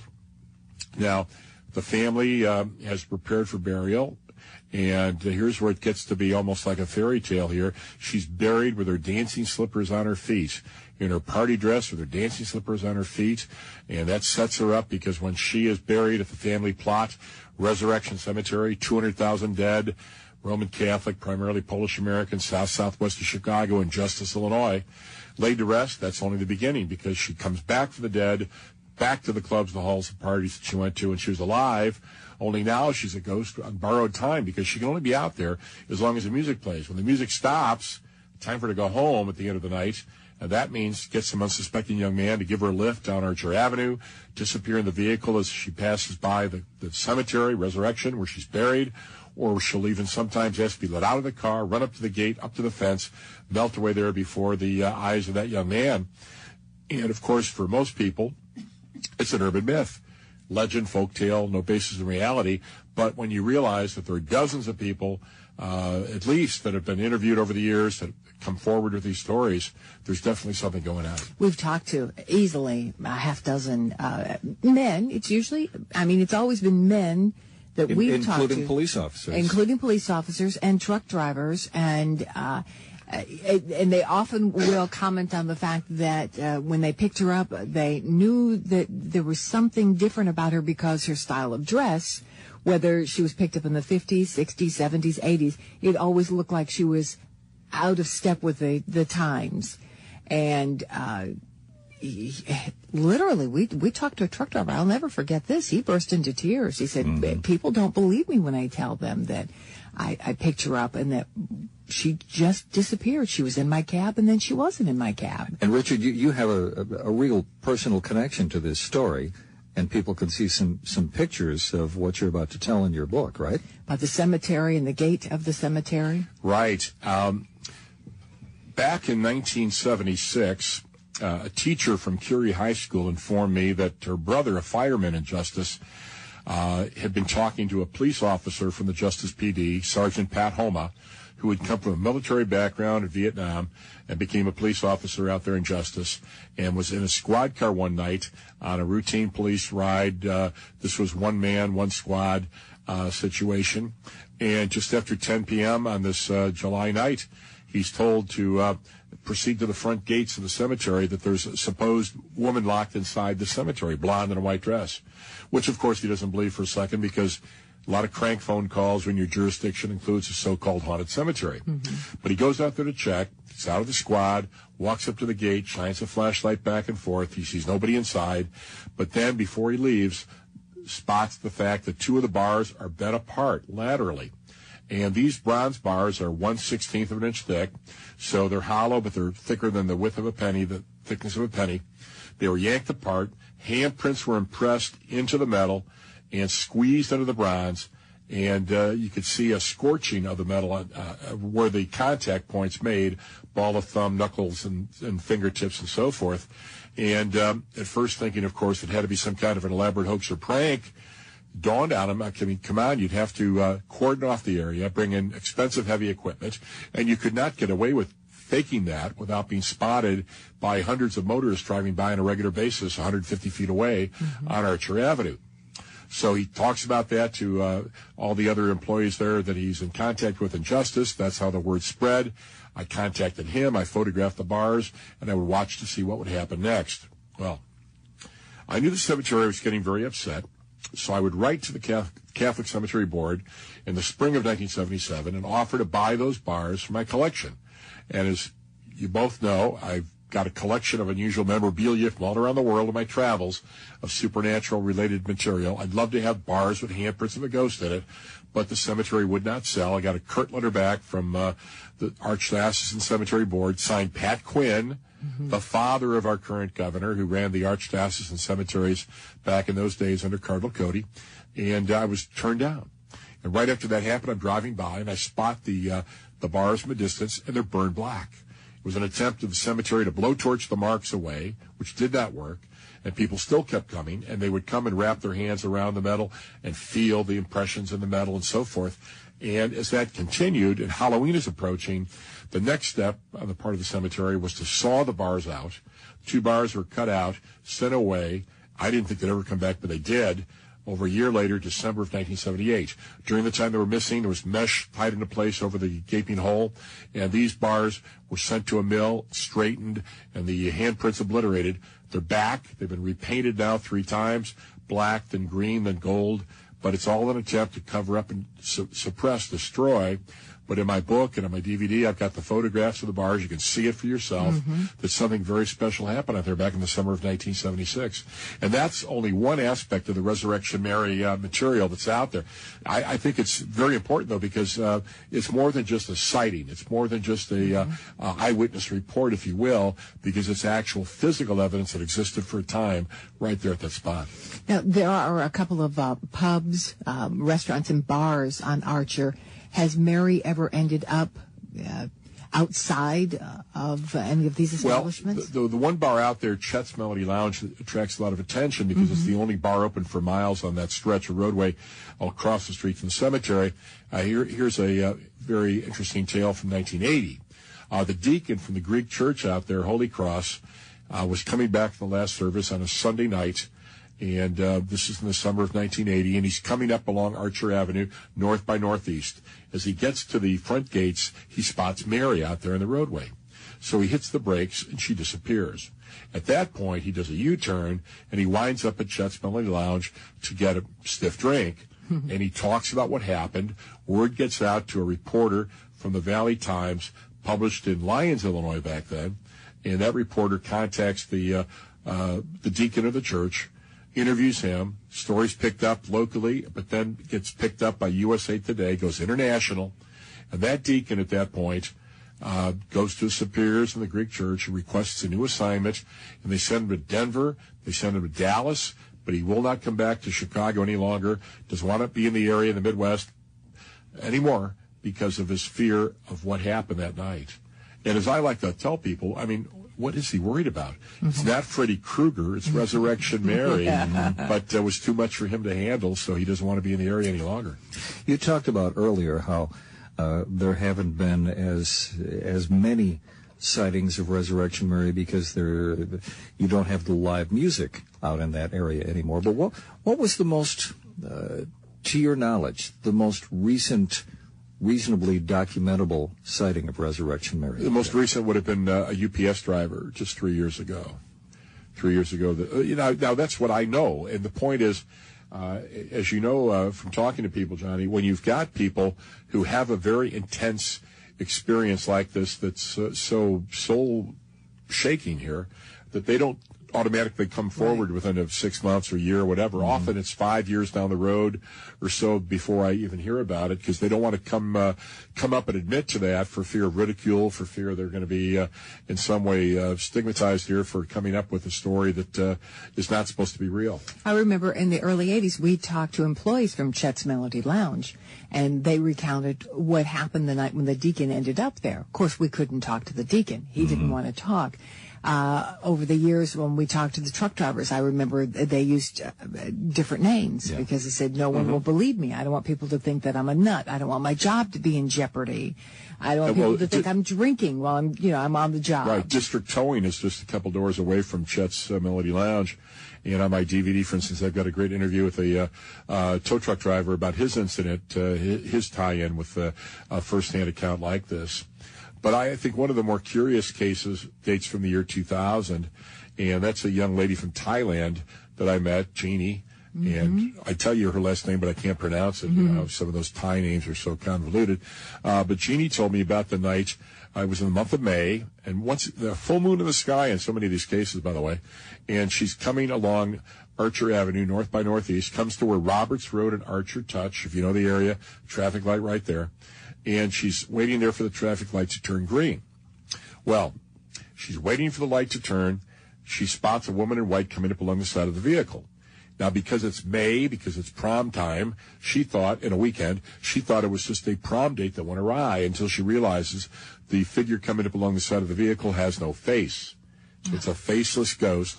Johnnie runs the red light, gets home, wakes up her sister, tries to explain to her what happened. The sister's from Thailand, did not grow up in the area, so the sister's useless to help explain it. But luckily, the sister's married to a local guy. The two women drag him out of bed and explain what happened. And he says, don't worry about it. It's only the ghost of Resurrection Cemetery, yada, yada, yada. And so at that point, Johnnie said that she knew she had a ghost experience. She described it to me later, knowing of my interest in this. But because of Johnnie's English situation here, not knowing English 100%, and because of her agitated state of mind, she misheard what her brother-in-law told her, and as she described the incident to me, she said that's the night that she encountered Graduation Mary. Oh. So got the graduation period of time mixed up with the name Resurrection Mary, and right after that happened, she went to a gambling boat and won big money, and she attributed that change in her luck into the Resurrection Mary sighting. So being a good devout Buddhist, she gets some prayers on colored paper, sticks those prayers on different posts out there where she saw Resurrection Mary. Right after that happened, after she sticks the prayers out there for the soul of Resurrection Mary, buys a lottery ticket, wins more big money. So I think that those out there in the audience that are fearful of Resurrection Mary had better look at it a different way, maybe with a different viewpoint here, that perhaps if you see Resurrection Mary, it signifies not something scary or whatever, but signifies a possibility of great change in your life. Buy a lottery ticket.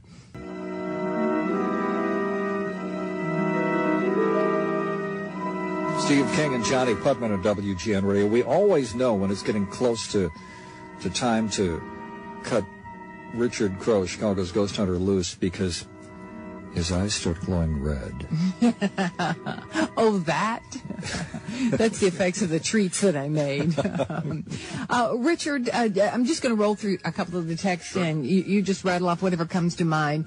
Starved Rock State Park, haunted, yes or no? Oh, yes, indeed, yes. Of the death, of the violence there. Yes, and if you remember way back, they used to be you could walk right over the top of Starved Rock. Now they have the barricade. You can't walk down on the real rock. And as a kid, I loved going there, picking up the little chips of chert, which is a form of flint, where they would do the flint knapping to do you could find, kids could find hundreds of little Indian artifacts like that and take them with. You can't do that anymore. But the curious thing is that so many people started falling off the rock over the years, and they didn't always die. And then some would say, yeah, something grabbed my leg and pulled me down. Yeah. Yes. Some have reported that they hear screaming, blood-curdling screams, and the scream would travel as though you were falling. So if you can imagine, you hear the sound go from being at a distance and getting closer and closer. And, you think about how the area got its name, too. Right. But clutching hands pulling you down, that's pretty darn scary. Yeah. So Indians were left there to starve, weren't they? Right, and then they would, fall into the river, from that high point there, Yeah, wow. Facebook post from Andy, who says, thanks for having Richard on as usual. It's a great tradition. Mitty and I are here listening by a candle in the dark. Can you ask Richard, he says, I'm a newer ghost hunter. Are there any reports of paranormal activity hotspots in the DeKalb area? Well, there's some campus stories there at the NIU campus. I haven't been out there in a number of years now. I wonder where that horrible shooting occurred. Yeah, that's a possibility too. If they still hold classes in that room. I've often wondered about that, because that's one of those nights I'll never forget on the radio when the show turned into a psychiatrist's couch where students called and they just needed to talk, all night long. Some other people want to know about, we've talked about this in past years, the Woodstock ghost. That's Elvira, the ghost of the Woodstock Opera House. And she's seen by a lot of people that are on stage. Yeah, that's been going on for many, many decades now. That this particular ghost in her one seat there that you better not sit in. You've got to cut her some slack there, cut her some respect. And we don't know if she fell from the balcony or. They don't have total historical documentation, but it's believed that it was believed that it was a suicide when she was jilted by her lover. Right. And he may have been on stage, some have said, and that's why she wanted to be in his line of sight when she threw herself from the balcony, and that's why her seat's always It's a great way to try to instill guilt on the yes. on the party that grieved you. Yes. Several of our listeners in Wisconsin want to know if you do any tours in Wisconsin.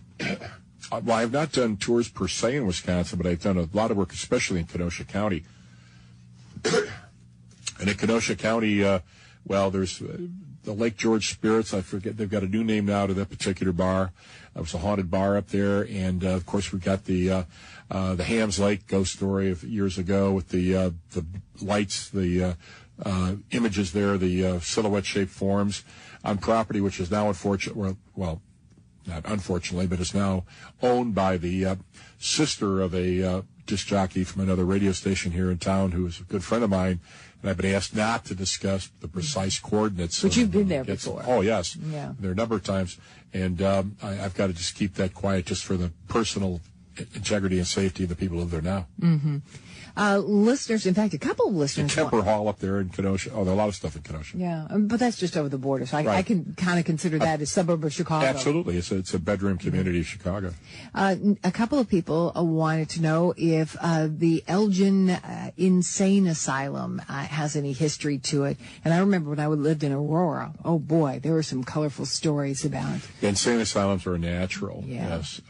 And I haven't done a lot precisely there on the Elgin case yet, the Elgin situation yet, but Mary Todd Lincoln's Association up there and things like that, yeah. I worked with a man whose grandfather apparently was held there, or he worked there, because he talked about how hideous the treatment of the people who were held there. I mean, evil treatment by whether it be guards or it be people in the medical profession, because, hey, after all, you're a criminal. And we can do whatever we want to you. And as a result, they said that area was just, you could just feel it oozing from the ground, the evilness. Believe me, from Aurora, I never went near that location. Well, we have just scratched the surface. I was showing Richard the screen that's in front of me that has the texts that come in throughout the night. I'm sorry if we weren't able to get to your text. I had to smile, though, at some of the texts from, for example, Larry, who's a little freaked out because he's working in DeKalb, and the lights were malfunctioning. And they were on, and then they were off, and then he couldn't get them to go off. And he said, coincidence? I think not. Oh, that happens a lot. One of the places where we got a lot of this interference with the electric lights is the Robinson family burial ground on East River Road. And when you pull up there in the daytime, it's just north of Lawrence Avenue, there are often street lamps on in broad daylight, but all the other lights are functioning fine everywhere nearby. The only section where they're on when they should not be is right there by the Indian burial ground. Wow. Well, on that note, Richard, it always goes by way too fast. Richard's website is ghosttours.com. That's Ghost Tours with an S. And if you forget that, just go to WGNradio.com, click on Steve and Johnnie, our blog After Dark, and you find a link right to Richard's website. If you want to go on a tour, you can get on one of the matinees or Halloween night, because everybody seems to be going the weekend before Halloween. So you can call Richard at 708-499-0300 to book your trip. And it's just, you can take the kids. It's not like it's going to be bloody and gory. You can, 12, 13-year-olds will love it. I get family, and a lot of the teenagers and the preteens, they take the trip. They later do history fair projects. So I'm very